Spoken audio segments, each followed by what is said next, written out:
The series begins with a boy and Sun-hoon remarking that he's here again. A sense of melancholy washes over him as he gazes up at a floating island shrouded in smoke, a place he has nicknamed the Smoke Sky Island. The island is dotted with ruined Western-style buildings, giving it an eerie feeling as if life had never existed there at all. Suddenly he spots something. As he focuses, he sees a human shadow. A man with a firm voice calls out, telling him to come down and that he will be waiting at the edge of the abyss. As the man's eyes begin to glow, Sun-hoon feels a jolt and wakes up abruptly, covered in sweat. Panting, he can't believe he had that strange dream again. He can't shake the feeling that he knows the man from his dream and the abyss as well. While brushing his teeth, he wipes the mirror and is confused to see his eyes watering. He wonders if maybe he's been studying too much lately. Just then his dad exits the shower and starts ruffling his hair, asking if he overslept. Sun-hoon, annoyed, tells him to stop treating him like a kid since he's already 15. His dad just starts flexing his muscles. Sun-hoon grabs for the mouthwash and complains that if they didn't live in such a tiny apartment, he wouldn't have to see his father naked every day. His father laughs, promising that when he gets rich, he'll buy a bigger house where Sun-hoon and his brother An-gyu-hoon can have their own rooms. Sun-hoon dryly reminds him he's been saying that for 5 years. His dad laughs it off, mentioning that life has become much easier since Gyu-hoon joined the Self-Defense Force SDF. Sun-hoon explains it's been 3 years since his brother joined the SDF. He knows that soon it will be his turn to say goodbye to this lively life to his joking, unreliable dad and his strict but loving mother. The thought that they are all here together is comforting. As the family sits down to eat, the entire apartment building begins to shake violently. They wonder if it's an earthquake, but as a giant shadow looms over them, they see the true cause. A colossal tower has erupted from the ground, piercing the sky. This has to be a joke, Sun-hoon thinks. At the time, he didn't know how much the tower's appearance would change human history. Fighter jets were deployed to investigate, but Sun-hoon understood one thing with absolute certainty: this tower was somehow connected to his dreams. He could feel it. Later, they are on the phone with his brother Gyu-hoon, who tries to reassure them. In a weak voice, he tells them to follow the SDF's instructions and that he promises to return home soon. Stress begins to mount on the family. That was the night they lost contact with Gyu-hoon. The news initially reported that there would be no problems as long as people stayed home, but soon the broadcasts stopped as towers began appearing all over the world. Now the same message plays on a loop on the radio: evacuate to a designated shelter. After his mother leaves a note for Gyu-hoon telling him where they've gone, they begin their trek. Along the way, they witness scenes that hint at a horrifying reality. Soldiers in vehicles constantly passed by their faces, etched with pure despair. The vehicles were covered in horrible marks, and a disgusting smell of decay emanated from within. What is happening to the world? His father wonders aloud. They finally make it to the temporary evacuation shelter, a gymnasium packed with silent refugees. The air was thick with tension, as if everyone was simply waiting for death. "Keep moving," his father urges. But even in this oppressive silence, some people made trouble. Sun-hoon watches as a man grabs a kid, demanding his bread back. The kid insists the man already ate his own, pointing to it in his pocket. The man knees the child in the gut, snatches his food, and laughs.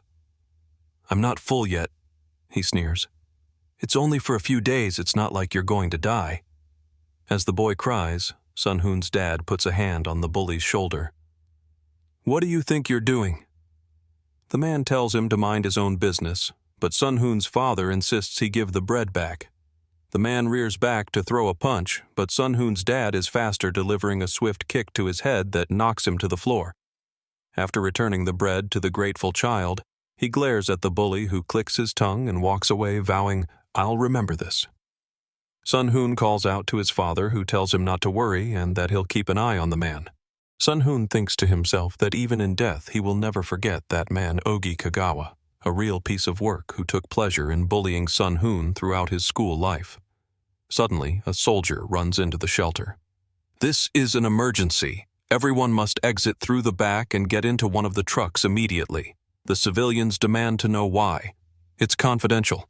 The soldier apologizes. I can't say. The people protest. Is this really true? First you tell us we can't leave our homes for 2 days, and then you force us to evacuate to a place like this, and you still won't tell us anything at all. A man grows frustrated, shouting about what he even pays his taxes for. Suddenly, strange banging sounds echo from the main entrance, and the soldier's face pales with terror. They're here, he screams. Everyone run now. The man asks what he means, but Sun-hoon takes the initiative, pushing his parents toward the exit. I have a really bad feeling about this, he says. The soldier braces himself against the door, shouting, I can't hold them for long. Get to the vehicles immediately. The door bursts open and a group of armored monsters storms in. They instantly slaughter the soldier, their cruel laughter filling the room and deafening the screams of the civilians. Sun-hoon can only stare in shock, wondering what the hell is happening. He lags behind as the monsters push further into the room. His parents turn to see him just before they get on a truck. People are scrambling desperately, trying to board the backs of the trailers. It can't carry any more people, Sun-hoon shouts to his parents. Get on first. He helps them both up. His dad grabs his arm, not wanting to leave his son behind, but the other people on the truck yell that it's already full. Realizing they are about to kick his parents off, Sun-hoon makes a split-second decision. He pulls his arm away and runs, shouting that he'll get on a different truck. The next one he finds is full, and so is the one after that. Finally, he reaches one at the very end, just as someone else climbs aboard. He struggles to pull himself up when a hand reaches down to help him. Thanks, Sun-hoon says, but the person just starts laughing.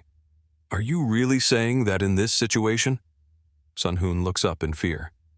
It's none other than Ugi Kagawa. Glad you came here on your own, Ugi sneers. Sun-hoon can't believe it had to be him of all people. Ugi then shoves him off the truck. You should die in your dad's place, you piece of trash, he yells. As Sun-hoon falls to the ground, a single thought consumes him. It's over. The panicking civilians trample over him as he curls into a fetal position, holding his head. I don't want to die yet, he thinks, begging for someone to help him. Through the chaos, he sees the silhouette of someone standing over him. It's the man from his dream. Sun-hoon recognizes him instantly. The man's eye glows as he speaks again. I will be waiting for you at the edge of the abyss. Sun-hoon's eyes snap open. He's in an unfamiliar place, wondering if it was all a dream. More importantly, where is he? His thoughts are cut short as a weapon slices through the air, striking the ground right in front of his face. His eyes fill with dread as he sees a goblin lunging in for the kill. Now running for his life. Sun-hoon frantically looks around. Where are my parents? Why am I the only one here? Am I in hell? Am I dead? The goblin throws its axe, cutting his cheek. Panicking Sun-hoon realizes he has no choice but to fight. As the goblin charges, he makes a mad dash for some rocks on the ground. A feeling of pure rage overtakes him. Screaming, he grips a large rock and charges the goblin head-on. He survives.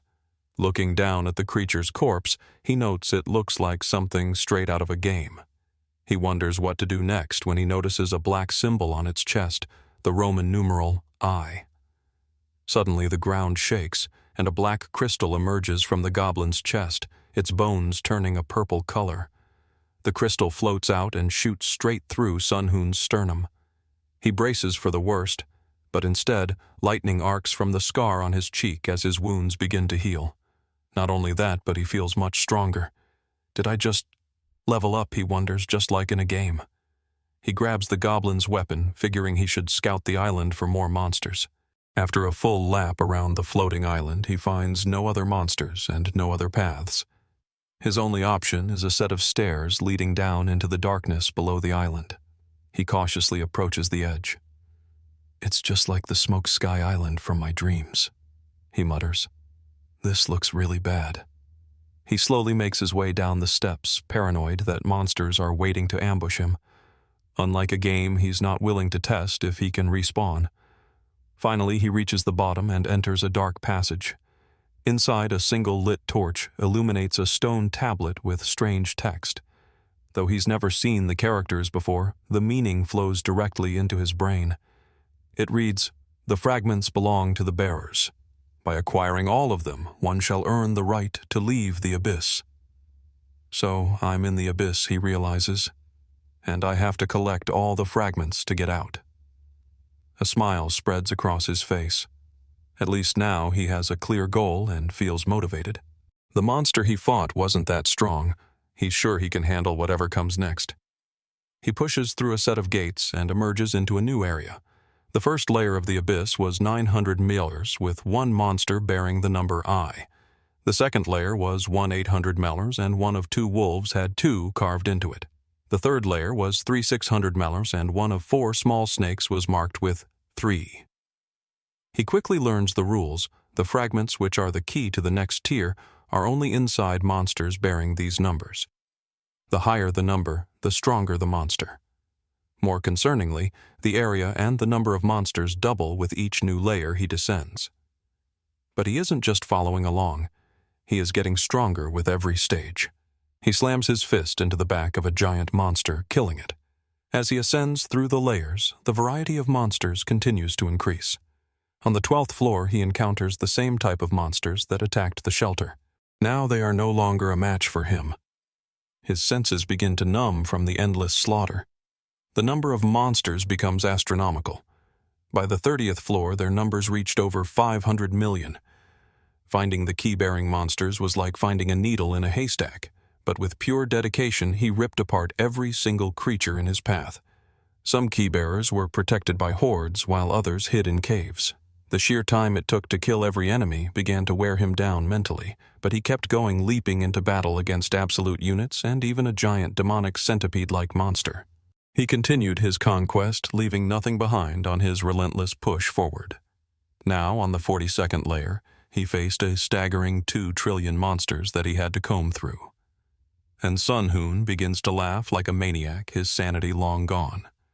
On a new floor with dragons soaring overhead, he wonders what year it is, but quickly dismisses the thought. The concept of time no longer matters to him. Here there is only death and massacre, and he is the only constant. As he is marking his latest kills on a wall, he hears the sound of footsteps. More monsters. "The cycle never ends," he mutters. They approach to kill him, but are instead massacred in moments. He clears the floor, then the next, slowly but surely making his way deeper into the abyss. We see him carrying a monster's head ripped clean from its spine. How many does this even make? He asks himself before deciding he'll just continue marking his tally. It's about time I find the key.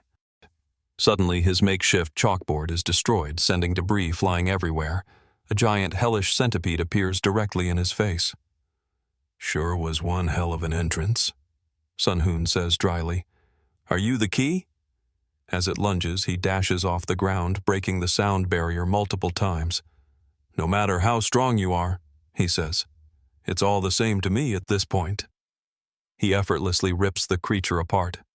Even monsters who think they are strong die in a single hit. He doesn't have to put in the slightest amount of effort to kill them. Power like time has lost all meaning to him as the monsters did not scale nearly as well as he did. He starts to get angry.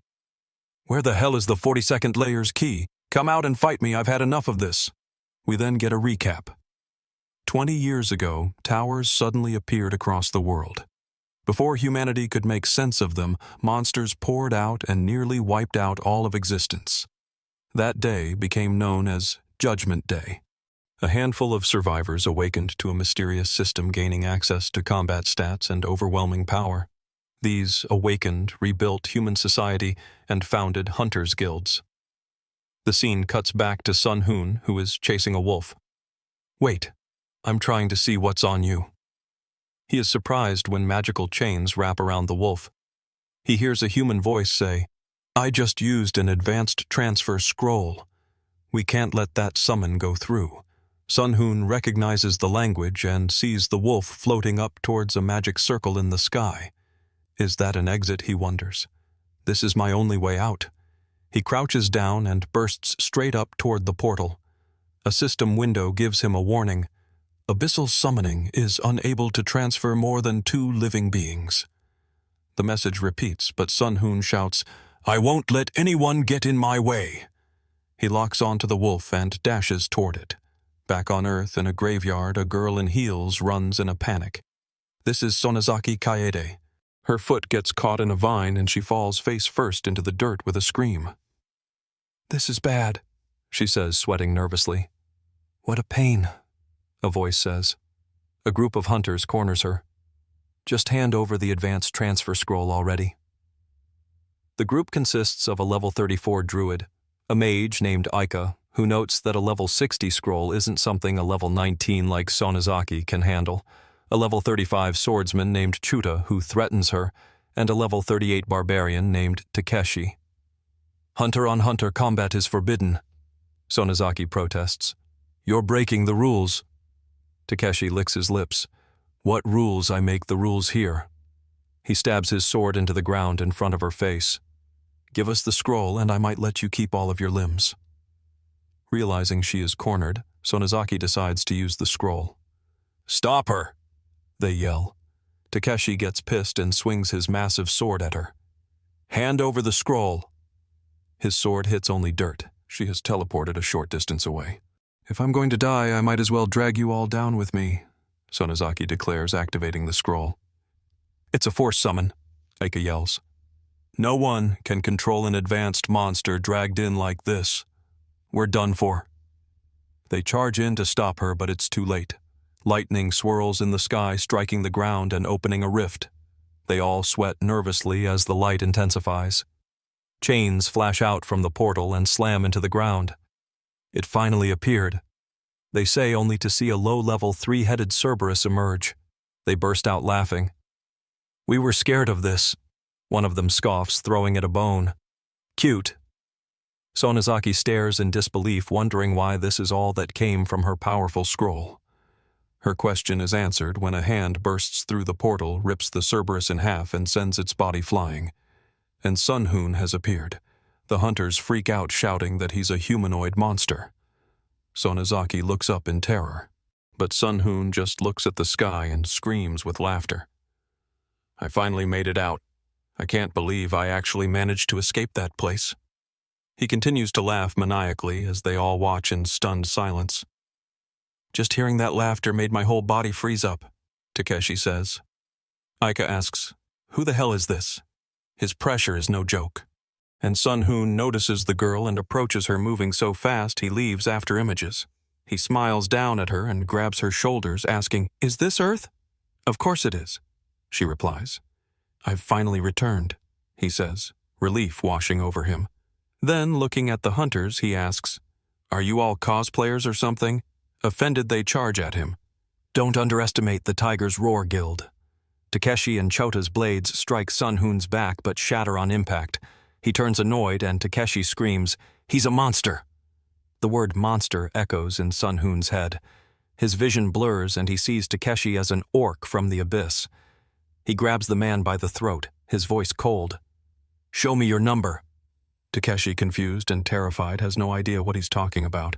The moment snaps Sun Hoon out of his flashback and he drops the hunter, who promptly wets himself in fear. Their boss defeated the rest of the hunters flee, with Takeshi shouting the typical threat, "I'll remember this." Sonozaki Kaede watches in awe. "His power is incredible," she murmurs, "but his scars look awful." She wonders who he is, certain he can't be a simple monster summoned by her scroll. "How many years has it been since the towers appeared?" Sun Hoon asks. 20 years? She says, panicked. "Is this really Earth?" he asks again, confused. "What was that scroll you used, and why are you dressed so weirdly?" She explains that ever since the towers showed up, a system appeared granting powers to humans. Sun Hoon struggles to process that the world changed this much in the 20 years he spent in the abyss. Sonozaki tells him she fled from S City after it was hit by the 7th large-scale invasion. "That's where I was born," Sun Hoon says, his voice tight. "What's the state of the city now?" She tells him it has been completely destroyed, though powerful hunters have been dispatched to slay the monsters. He asks for directions, and immediately leaves, ignoring her disbelief that he's going alone. What a mysterious man, she thinks, deciding she needs to tell her sister. Elsewhere, the remnants of the Tiger's Roar Guild are intercepted. Something lands in front of them, shattering the ground. A new figure tells them he senses a presence on them and gives them 3 seconds to reveal his location. Takeshi, having learned nothing, asks if he's kidding. A moment later, they are all ripped apart. At the Tiger's Roar Guild headquarters, a woman reports that they've lost all life signs from the party of 4, and the whereabouts of Sonozaki and the scroll are unknown. A man in the room, the guildmaster Mukai Tsuyoshi, breaks his wine glass in anger. "Trash!" He spits, furious that the men he sent couldn't handle one level 19 summoner. He orders someone to find out who killed them and to capture Sonozaki. "I'll kill anyone who lays a hand on my men," he vows. Just then he spots Sun Hoon leaping past his window. The scent of blood on him is incredible. Mukai notes, "Who was that?" He sees Sun Hoon heading towards the fallen zone of S-City and realizes the long-dormant tower must be making its move. He immediately orders all his search parties to fall back. Sun Hoon finally reaches his hometown, now a ruined hellscape. He reflects on his time in the abyss, how a weak boy who struggled with a single goblin got progressively stronger, his senses numbing until he became a beast himself, eating the monsters he killed. The only thing that kept him sane was the thought of his family. He finds his old house. The door handle rips off in his hand. He knew the place would be empty, but he had to come back to the place full of happy memories. Inside, he finds a letter on the table. It's from his parents. They wrote that while everyone said Sun Hoon was dead, they refused to believe it. They risked their lives to come back and set up his things, including his favorite clothes in sizes from small to large, so he'd have something fresh to wear when he returned. A map to Shelter 6 is in a drawer. "We will always be waiting for you," the letter ends. "Love, Mom and Dad." Tears stream down his face as he clutches a family photo. He cuts his hair, his expression hardening with resolve. He will follow the map to Shelter 6. As he soars through the air, he effortlessly tears apart any monster that gets in his way, clearing a path through the sky. Nearby, a group of thugs are surrounding a woman. "It's been a while since we've seen a woman," one says, drooling as he grabs her.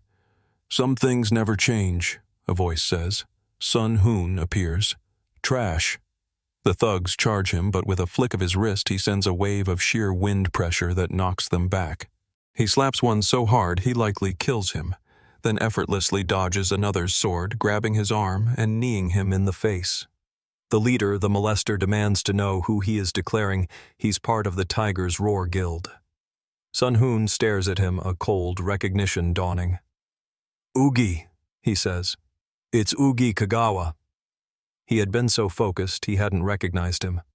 "Have you already forgotten the face of the guy you killed?" Ugi's eyes widen in terror. "No way! That's impossible!" He stammers, crawling away as Sun Hoon releases a crushing, hellish pressure. "How are you alive? Stay back!" Sun Hoon laughs a chilling sound and grabs him by the throat. "That's right. I crawled my way up from the pits of hell all because of you, and now it's your turn to go there." Voices from the abyss scream in his head, telling him to kill to bend everything to his will. He remembers all the humiliation and helplessness Ugi inflicted on him. He remembers asking Ogi why he bullied him, and his simple, cruel answer, "Because crushing you feels so damn good." With a roar of effort, Sun Hoon snaps out of his rage and drops Ugi. He can't become the same as him, but he can't let him go either. Ugi is a predator who will only harm more people. "You tried to kill me and failed," Sun Hoon says. "So I won't kill you, but I can't just let you walk away." What are you planning to do?" Ugi gasps. "For the 2 years you made my life hell at school, that's one punch. For constantly terrorizing the weak, that's another. For trying to kill me by pushing me off that truck, that's 2 more. If you can take 4 blows from me, we'll call it even." "I'm sorry, it's all my fault," Ugi begs. "If you punch me like you are now, I'll die from the first hit." "Don't worry," Sun Hoon says, picking him up. "I'll go easy on you." He rears back his fist and delivers the first punch. Then the second. Blood splatters across the ground. After the third, he tells him to stand up for the last one. Ugi, his face a swollen, bloody mess, can only beg. Please, just kill me already." And Sun Hoon delivers a final brutal kick to Ugi Kagawa's head, slamming him into the ground. His eyes are completely destroyed. Sun Hoon notes that he did a little more than just beat him. He amputated all 4 of his limbs and blinded him. "This is about right," he concludes. He tells Ugi's friends to take him to a hospital and that they should never show their faces in front of him again. Leaping away, he declares the cleanup is done and continues his journey toward Shelter 6. Elsewhere, at the S-City buffer zone, guards are on wall watch duty, complaining that at least out here, they don't have to actually fight monsters. Their commander, First Lieutenant Tangi, a level 31 warrior, tries to keep them focused.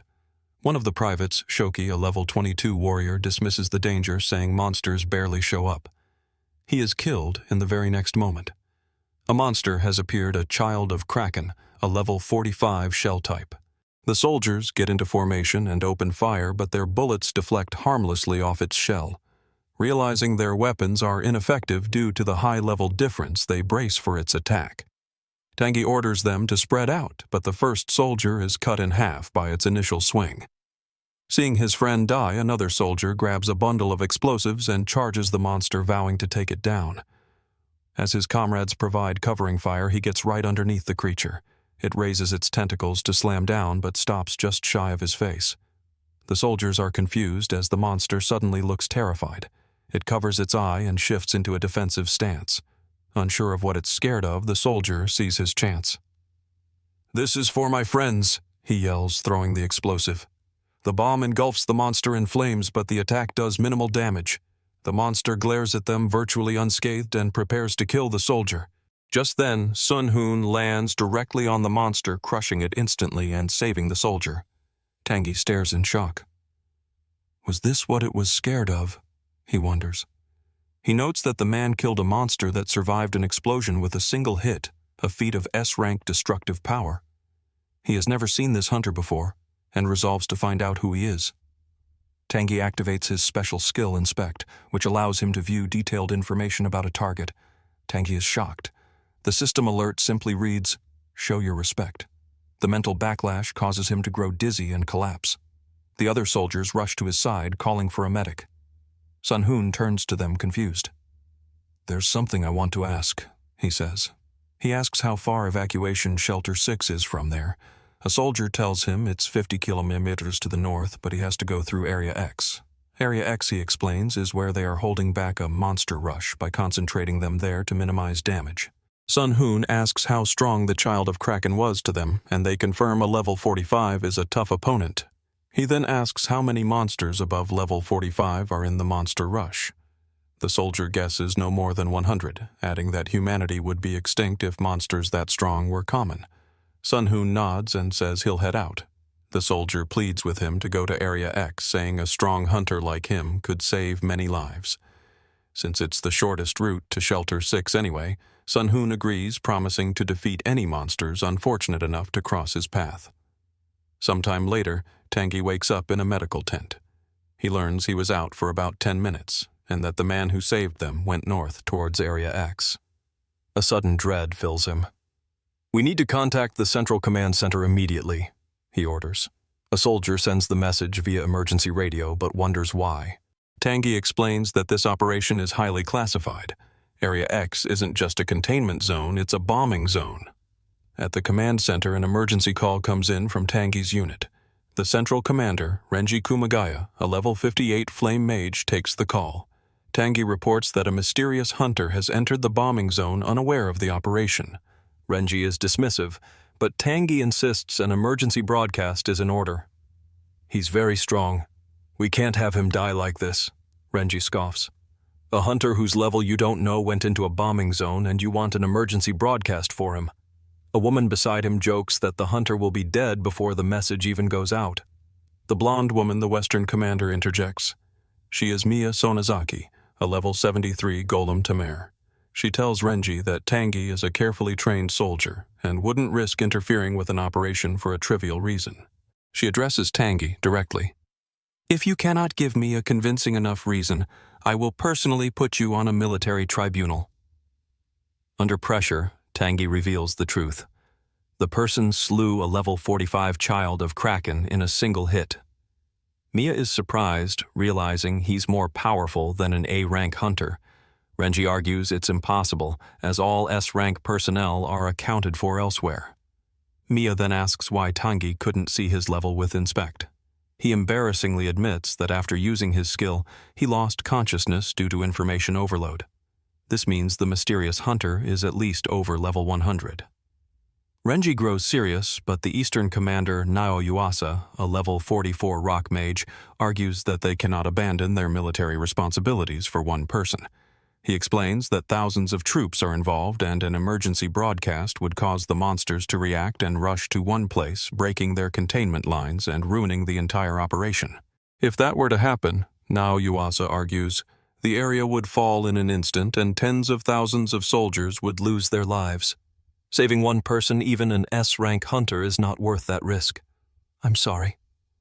Tangi looks mortified, feeling responsible, while Mia Sonozaki sits in thoughtful silence. Finally, Mia speaks. If that's the case, I must reject your request. We cannot waste the efforts of so many for the sake of one man. The decision is final. After the call ends, Tangi stares at his device, completely shell-shocked. He tightens his grip, frustrated with himself. His men try to comfort him, saying he did what he could. With a heavy sigh, he acknowledges that what matters is the bigger picture. Just then, the soldier Shoki takes the keys from Tangi's waist and runs for a jeep. "What are you doing?" Tangi yells. "Get back here before the bombs drop." "There are still 6 minutes," Shoki shouts back. In a sudden act of bravery, he leaps into the vehicle and speeds off at full throttle, heading directly for Sunhoon. Tangi's other men ask if they should stop him, but Tangi decides against it. It's fine. He's made his decision and I'm sure he knows what he's getting himself into. Shoki races against time, realizing he's lost Sunhoon's trail. This means Sunhoon is moving even faster than his vehicle. With just over 2 minutes left, he knows his only chance is to blast the loudspeaker, even if it tips off the monsters. He hesitates, calling himself a disgrace, then resolves himself. He grabs the microphone and yells, "This is the soldier you helped earlier. This area is about to be bombed. Evacuate immediately." He repeats this over and over. Sunhoon, having just finished a fight, hears the warning.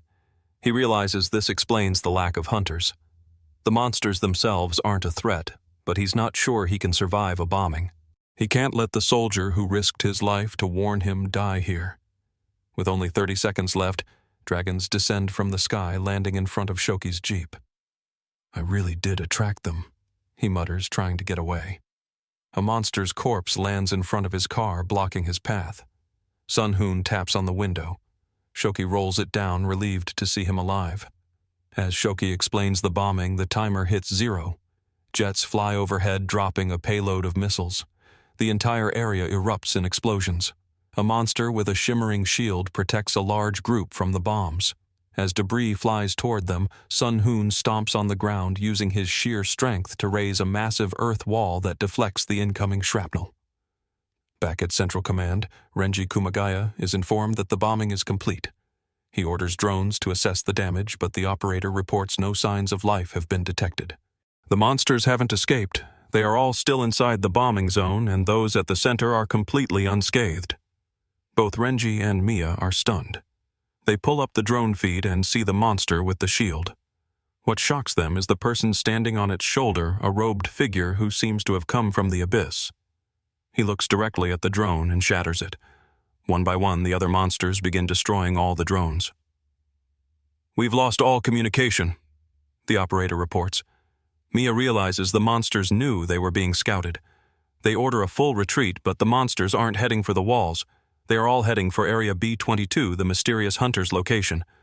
The bombing is over and Shoki gets out of the car, laughing in disbelief that he's alive. "It's too early to celebrate," Sunhoon warns. "If you're alive, that means the monsters are too, and they'll be headed this way." He shoves Shoki down as a destroyed drone flies overhead. They are completely swarmed. Shoki is terrified. The giant monster with the robed man on its shoulder is level 90, and they are surrounded by the highest level group in the rush. Their leader is completely unscratched by the bombing. "It's over," Shoki whispers. "We're going to die." "We're both unharmed from the bomb as well," Sun Hoon says calmly. But that's not going to stop me from beating them to death. He tells Shoki to hide in the jeep and leaps into the fray, killing monsters one after another as he heads straight for the boss. The giant swings its mace, but Sun Hoon catches it with one hand, pulls it from its grasp, and throws it to the ground. He then leaps into the air and delivers a massive punch that blows the monster's head clean off. He lands on the monster's other shoulder, staring at the robed man whose presence he couldn't sense at all. "You have finally done it," the man says, as strange tentacles emerge from his body and regenerate the monster's head. "I have found you, seed of the abyss." He smiles. "You are a thief. Give me back what is mine. For the crime of taking another's power, you can only repay with your life." Shadowy daggers fly toward Sun Hoon, but fail to even pierce his skin. "Is this all you have?" Sun Hoon asks, unimpressed. The robed man senses a nearby drone. "Is Odin's raven watching me?" He muses before dismissing it as an imitation made by humans. This confirms Sun Hoon's suspicion that the old man from his dreams is Odin. "If you really wish to kill me, you need to come at me more seriously," Sun Hoon says, stabbing forward, but the robed man vanishes. He reappears disgusted by the vile humans watching them and orders his monsters to destroy all observers. In a nearby building, a scout screams as a monster bursts through the wall and kills him. Sun Hoon watches this, recalling Shoki's words and selfless actions. Meanwhile, Shoki tries to start the jeep, but the engine has stalled. Seeing this, Sun Hoon grits his teeth. To hunt an enemy, he must start with their leader. He leaps down, targeting the robed man directly. To save as many people as possible, he thinks I have to clear out my enemies as quickly as I can. The boss monster swings at him, and Sun Hoon dodges, realizing that by fusing with the robed man, its attack power has increased significantly. He then notices the robed man emerging from the shadows. And Sun Hoon is stunned to get a better look at him. The man looks exactly like him. The robed man forms a shadowy sword, and Sun Hoon can sense its dangerous energy. "Seed of the abyss," the man repeats. "I will kill you. This is your destiny." He thrusts the sword forward. Sun Hoon rears back his fist and punches, striking the man's arm and causing him to drop the sword. He snatches the weapon and raises it overhead, but when he swings, the attack is somehow nullified. Sun Hoon recognizes the surge of energy. It's almost exactly like the power he felt in the abyss.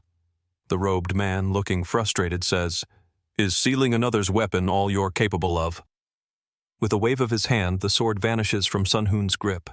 Realizing the fight will drag on, Sun Hoon decides he must first get the soldier to safety. He asks Shoki if he's okay with heights, and receiving an affirmative, lifts the entire car into the air. "Fool," the robed man yells. "The strong don't exist to protect the weak. They exist to become the strongest." He forms a massive sphere of dark energy in the sky. "Die alongside that weak human. The attack is too fast to outrun. In that case, I'll fight it straight on." Sun Hoon decides leaping toward it. He punches through the sphere but feels no impact. He spots a smaller, more concentrated orb within it, the real attack. But it's too late. He hears Shoki screaming as the car is ensnared by the power. "Don't be afraid, pitiful lamb," the robed man says, as shadowy spikes pierce the vehicle. Sun Hoon rushes to check on Shoki, but the robed man taunts him. "Don't get so worked up. Look, he's not dead yet." He uses necromancy, and Shoki's corpse begins to laugh eerily. "Watching everyone you care about die before your eyes, that is the fate of the seed of the abyss." "Do you get off on trampling other people's dignity too?" Sun Hoon asks, enraged. The robed man just laughs and unleashes an attack called Obsidian Storm. Sun Hoon doesn't even dodge, letting the shards cut into him. "Scum like you make me sick," he growls, shattering the spikes and recovering Shoki's body. The corpse, its eyes glowing red, begins wailing and clawing at his face. "I'm sorry you got dragged into this," Sun Hoon says, sadly placing the body back in the car before turning to face his enemy. He flies in to attack, but the robed man declares it's useless. "You're just a rookie who can't even handle the power of the abyss." But this time Sun Hoon's fist connects, sending a spray of blood from the man's mouth as he flies backward. "It's you who is no match," Sun Hoon states. The giant boss monster appears to protect its master, who is shocked at being harmed. People grow idiot, Sun Hoon tells him. The robed man realizes that just by observing his moves, Sun Hoon has learned to control the power of the abyss. He leaps off the boss's shoulder to create distance, but Sun Hoon ignores him. You might escape, but let's see this thing escape this. He swings his arm down, cutting the boss in half with a blow so powerful it shatters the building behind it. As the boss begins to regenerate, Sun Hoon grabs the abyss aura with his bare hands. I'll aim for the real body's core, he shouts, pulling the energy apart until the core shatters. The boss disintegrates into the air as the sun shines down. Sun Hoon glares at the robed man. You're next. I'll remember this, the robed man vows, preparing a final technique. Shadow Unity. All nearby monsters turn toward Sun Hoon, surrounding him. But just as Sun Hoon looks for an opening, the immense pressure vanishes. The robed man has used the technique as a distraction to escape. Sun Hoon is annoyed his clothes are ruined, but is relieved the photo of his parents is still intact. He walks over to Shoki's corpse. This dude probably has a family waiting for him too. He rips the dog tags from his neck and begins to bury him by hand. He knows this isn't his last meeting with the other man from the abyss, and the thought that his family is in danger propels him forward. He dashes off, breaking the sound barrier, determined to get to the evacuation shelter as quickly as possible. Unbeknownst to him, an intact drone hovers into the air. Miya Sonozeki orders her team to investigate the area. They find that all the monsters from the rush have been defeated. They recover the drone's SD card and watch the footage, seeing Sun Hoon and Shoki. Meanwhile, her soldiers find the boss monsters drops a special energy potion, an A-rank weapon, and an unidentifiable cube. One of the soldiers covets the items, but his partner intervenes, taking only the cube, which he believes is a golem relic. Sun Hoon finally lands on a rooftop overlooking Evacuation Shelter 6. It appears safe with guards on duty and people milling about. As he walks through the crowd, he draws stares but senses no strong presence nearby, including that of the robed man. He stands before a man wearing a blindfold. You have really dense blood, the blindfolded man says without turning. You must have come from outside. That's a relief. I mean no ill will. I only wish to buy information about the outside world from you. And Sun Hoon wonders if this is the currency they use now, but agrees to the deal if it's something he knows. Before that, however, Sun Hoon has a question of his own. He points out that the man is supposedly a monk, yet he was just called Your Excellency by a subordinate, implying he's not what he seems. The man laughs, admitting that Sun Hoon has seen right through him and that the outfit is just a hobby. Sun Hoon asks if this means he isn't actually blind. The man laughs again, saying he recently contracted an eye disease before starting to take off the blindfold. Sun Hoon can sense a terrifying power radiating from the man, even with his eyes covered. He realizes this man has a reason for concealing his power, and that there is a wolf in sheep's clothing hiding in the shelter. He asks what the man would like to know. The man asks what's happening outside. Sun Hoon plays along, saying he saw armed soldiers at the walls and heard explosions from the southwest. He thanks the man for the information and the money, noting that the man is also hiding his power. He heads to a department store and buys a new outfit with the money the man gave him. Now it's time to find his parents. He tries the old-fashioned way, tapping a girl on the shoulder and asking if she recognizes the couple in his photo. She looks terrified, panics, and walks away, saying she doesn't know them. Her reaction is like she's seen a ghost. He then spots a thug barking at people in the street and decides to ask him. The thug calls out to Sun Hoon, mocking him for hitting on people with a picture. Sun Hoon holds up the photo and asks if he knows them. The thug is stunned. Why do you have a photo of them? He asks. Sun Hoon informs him they are his parents. The guy looks from the photo to Sun Hoon, skeptical. Suddenly, a panicked driver loses control of a truck which swerves directly toward them. The vehicle collides with Sun Hoon but doesn't even make him budge. The thug stares completely shocked as Sun Hoon turns to him completely unscathed and tells him to repeat what he just said. Panicked, the thug quickly tells him that if he goes straight down the road, he'll find their home. As Sun Hoon leaves, the thug runs off saying he needs to gather everybody. Sun Hoon can't believe a thug knows where his family lives. He reflects that his kind parents were always the type to be taken advantage of, but it's fine since he's here now. He makes his way to the end of the road and finds a grand mansion. He knocks, and his father's voice asks if they're done with work for the day. His dad opens the door, sees Sun-hoon, and is completely confused to see him, especially since he is dressed as a butler. Sun-hoon says his name, but his father still doesn't believe it. Soon his mother enters, and they all sit at a table in silence. His father says he can hardly believe it. He's a completely different person from the Sun-hoon they knew. He declares that there's only one thing to do, an exchange of secrets. He warns Sun-hoon that if he says anything suspicious, he will be dealt with, glancing up at the ceiling. Sun-hoon notices the henchman hiding there and realizes that despite his wariness, the security is tight. To prove his identity, Sun-hoon reveals a secret every weekend his father would sneak off to take cooking and ballet classes. His father is stunned. That may be true, he argues, but someone could have found that out. Sun-hoon then points to the swords on the wall, saying they are just replicas. To prove it, he walks over and points out his brother's bite marks on the hilt from when they were kids. The henchman in the ceiling, Ochi, had always believed the marks were from when the family head killed 38 people. Sun-hoon then unsheathes the blade and presses it to his palm, showing that it retracts. Convinced, his father calls him an idiot and gives him a massive hug, crying that his son has finally returned. He explains that while scouring every landmark for information on him, he somehow ended up as a boss. Sun-hoon then asks to get the dude out from the roof. He bursts through the ceiling and grabs Ochi's leg. In an awkward meeting, Sun-hoon's father tells Ochi he has the loosest tongue of all the guards and swears him to secrecy, which Ochi nervously promises. His mother also warns him not to say a word. Just then, the door bursts open.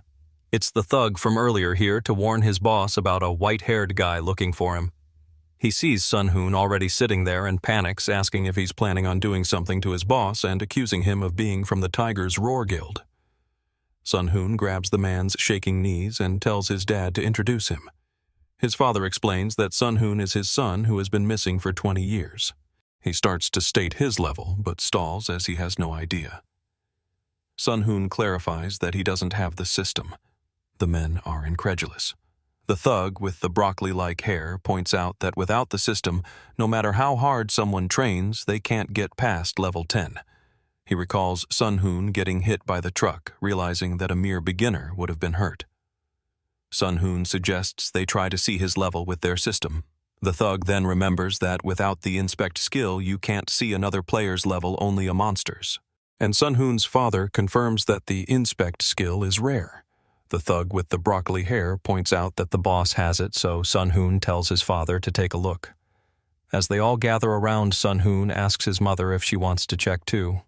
She smiles, saying she just wants to be by his side and that she already knows anyway. His father and the other men are stunned. No matter how many times he tries, he can't see Sun-hoon's level. His father explains there are two possibilities. Either Sun-hoon has no system, or his level is too high for him to perceive. Since he can still see his name, and a beginner couldn't have survived 20 years in a fallen zone, the latter must be true. His mother adds that they should just be happy he's back, as he's a strong child who must have gone through a lot. Sun-hoon is touched, recalling the countless years he spent in the abyss, definitely longer than 20. He tears up and reassures his mother that he's back now. After giving them some time alone, Sun-hoon asks his mother where his brother On-gyu-hoon is. She says he's fine, but doesn't come home often because he's in the military fighting on the front lines as if trying to avenge his supposedly dead brother. Sun-hoon notes that he hasn't seen him in a long time. He then asks about his mother's position here. She explains she is a high-ranking cleric, a healer with the ability of prophecy. That's how she knew he would one day return.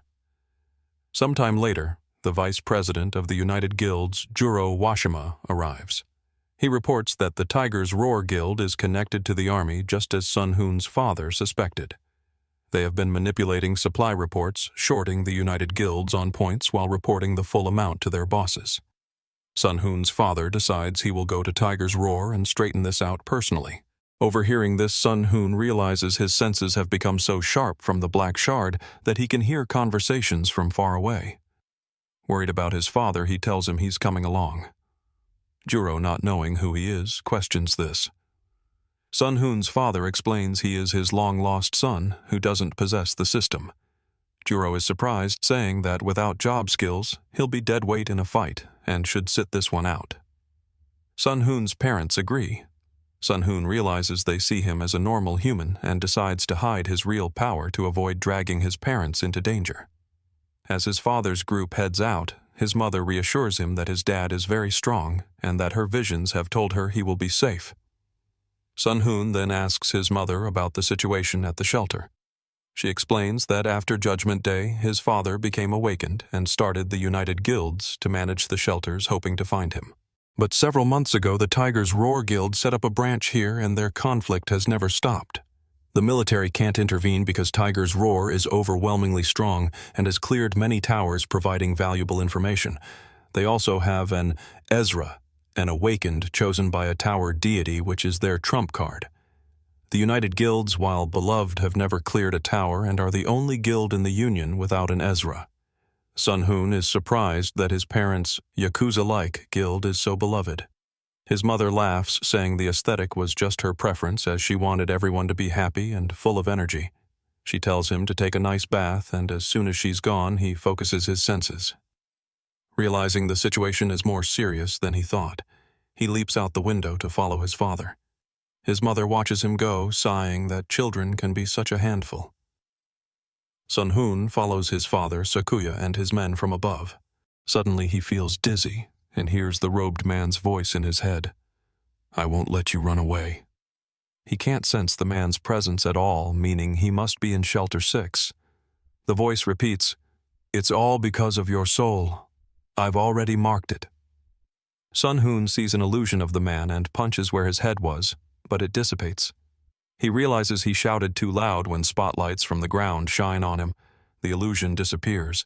He lands on another roof, and the illusion returns. Did it disappear because of the light? He wonders, deciding to test his theory.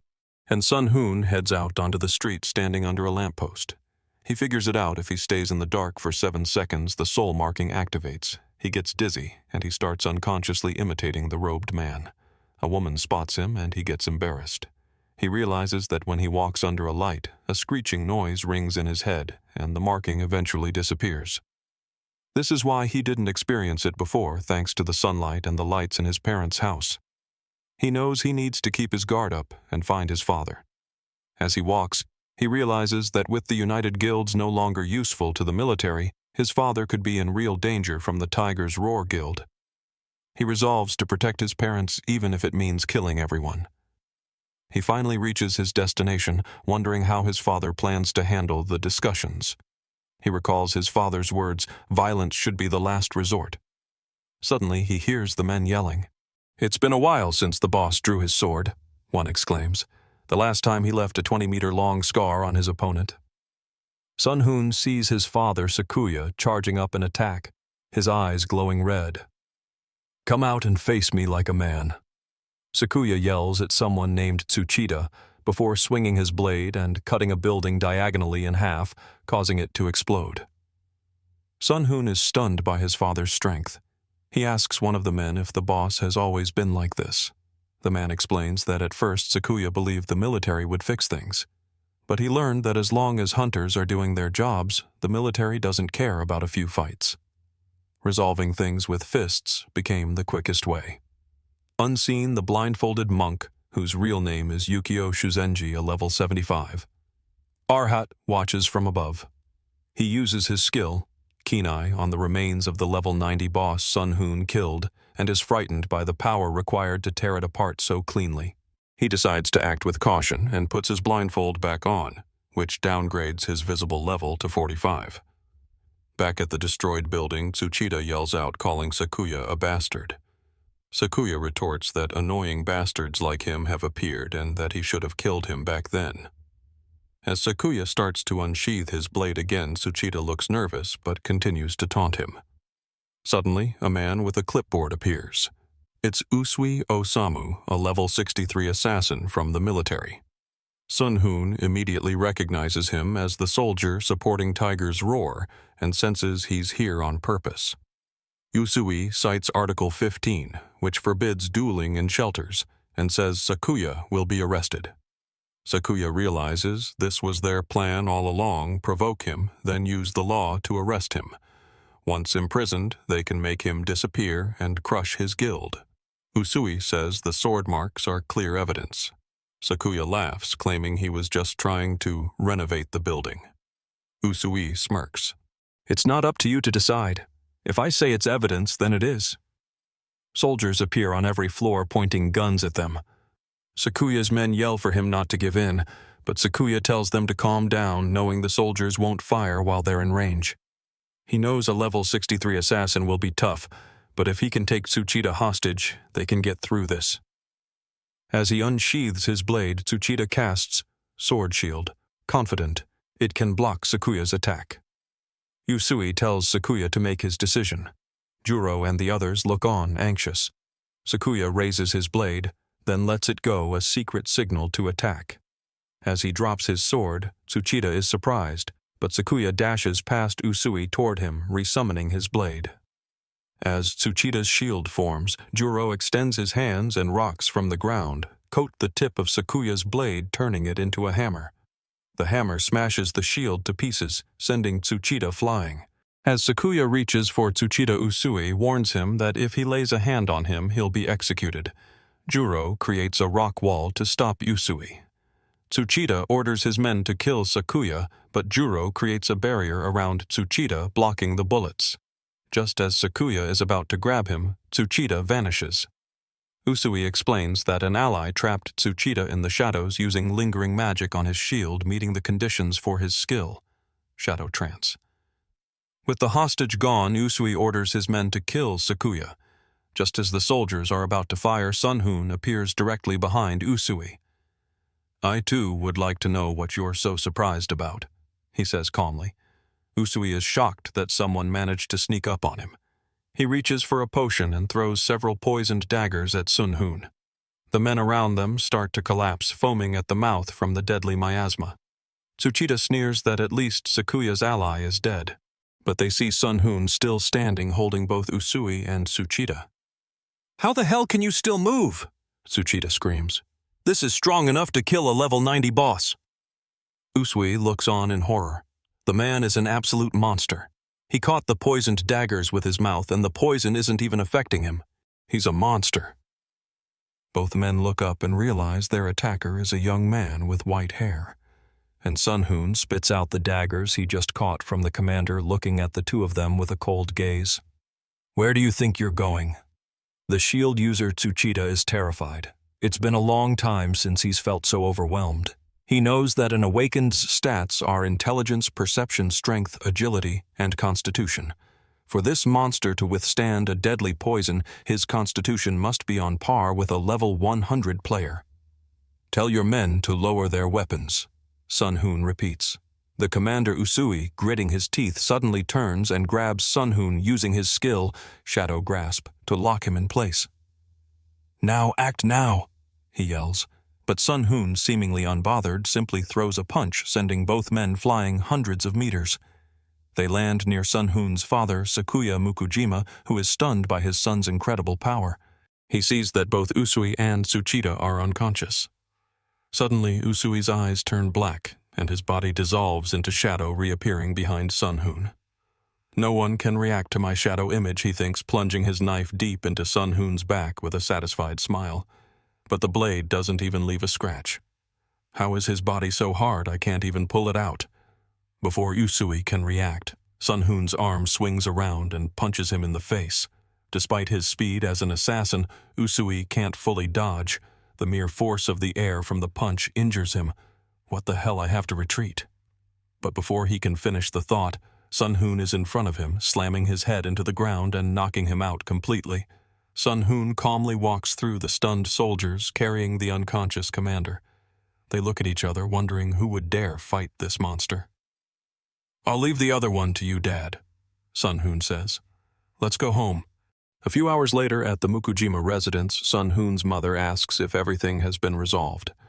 Juro Washima asks if they admitted to anything, but Sakuya shakes his head. They were tight-lipped, but at least we know where the Tiger's Roar Guild is now. He turns to Sun-hoon. Son, what have you been through these past years? Sun-hoon explains that he fell into another world and spent all his time killing monsters, likely trapped in one of the towers. He recounts his entire journey, ending with how a summoner accidentally brought him back. Sakuya wonders if it could be an undiscovered tower. Juro suggests the guild could try to conquer it, but Sun-hoon knows they have no idea how terrifying the monsters inside truly are. Sakuya is just relieved his son is alive. His parents embrace him, promising their family will never be separated again. Suddenly, the lights flicker and go out. Sun-hoon's head begins to throb. "Ha ha! This time I won't let you run away," a voice echoes in his head. It's the robed man again. He realizes the power outage must have triggered the soul marking. His parents, despite their abilities, can't see the apparition. Just as he thinks this, the robed man is distorted by some unseen force and vanishes. "It's been a long time, remnant of the abyss," the voice says again, making Sun-hoon jump. He has his own consciousness now. The robed man reappears. "Are you pretending you can't hear me? Do you think this is a hallucination?" He covers Sun-hoon's eyes. "Do you still think this is a hallucination now?" When he removes his hands, Sun-hoon's eyes are a deep, dark abyss. He can't see anything. His parents finally notice the dark energy swirling around him. "Sun-hoon, what's wrong with your eyes?" Sakuya asks, worried. His mother tries to use Purify, but a system message says the target is not cursed. Sun-hoon realizes this is the man's real body and they are in danger. He starts throwing powerful punches in the direction of the voice, which to his parents looks like he's going mad. "What is this? Are you scared?" The robed man taunts, even as Sun-hoon grabs him by the throat. Sun-hoon demands to know why he keeps following him. "Pathetic. I haven't even introduced myself. I am Farello, a member of the Asa divine race. You are the one who absorbed the black shard that the Asa left in the abyss. To put it simply, I am you, or more accurately, you are my dark power. The messengers of the gods are watching you because you left the abyss. They have already started to gather. If you don't want to die, come back to the tower with me." Sun-hoon realizes the messengers must be the Ezra his mother mentioned, those chosen by the tower deities. Sakuya, ready for a fight, summons his sword, but his wife urges him to wait. "Even you gods are this stupid," Sun-hoon scoffs. "What can those Ezra do to me the other Ezra couldn't even compare to my current power? See, I took your sight without even trying." "I don't believe you," Sun-hoon says calmly, which makes Farello laugh maniacally. "You fool! You will regret it when blood spills across this land." This gives Sun-hoon pause. He doesn't have a reason to believe him, but what if it's true? His parents are here. Suddenly another person appears at the door, hands glowing with divine power. This new presence directly affects Farello's illusion, and Sun-hoon's sight returns. "I believe him," the newcomer says, stepping into the room. "Shuzenji, it's you," Sakuya says, relieved. It's the monk Sun-hoon first met at the shelter. Sakuya explains that they co-founded the guild together. Shuzenji removes his blindfold. "We need to talk. It's urgent." He explains that while he is not an Ezra, his eyes can see divine power, which is why he was able to use a forbidden art to seal Farello. He can sense that Sun-hoon's and Farello's divine powers share the same nature and are far beyond any other god race. "I don't know how you obtained it," Shuzenji says, "but there's no more time. Many enormous divine powers have begun to gather at this shelter, most likely because of your power. What he said is true, but you absolutely cannot return to the abyss. The one who rules that tower is more troublesome than them. It's trying to lure you back to reclaim that divine power. What you need to do now is leave this place and join the army." "You want me to join the people who were ready to blow me up with a barrage of bombs?" Sun-hoon asks incredulously. Shuzenji smiles wryly. "The army may be like that now, but there is one person you can trust. The Ezra won't dare to touch you if you've officially joined the army." "What about my parents?" Sun-hoon asks. "There is an unwritten rule that Ezra will not easily interfere in the affairs of ordinary people," Shuzenji assures him. "Besides, with me here, they won't dare to act recklessly."